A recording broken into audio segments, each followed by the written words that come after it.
1 वाटी आम्ही ज्वारीचे पीठ घेतले आहे, त्यामध्ये थोडंसं नमक घातलेलं आहे आणि आम्ही पाणी कोमट करून घेतलेलं आहे। आता त्याला छान भिजवूया आणि आज आपण भाकरी बनवूया।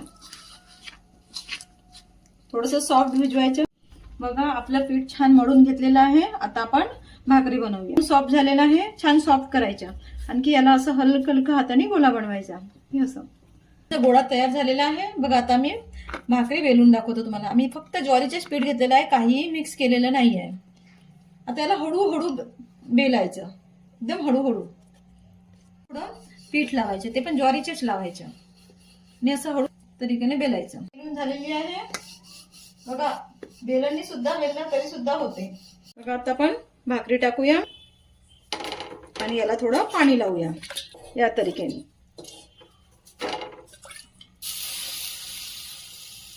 उतरवूया, एक साइडनी पहिले छान होऊ देऊया। झालेली आहे, आता आपण पलटून घेऊया। आता बघा आपली भाकरी छान झालेली आहे।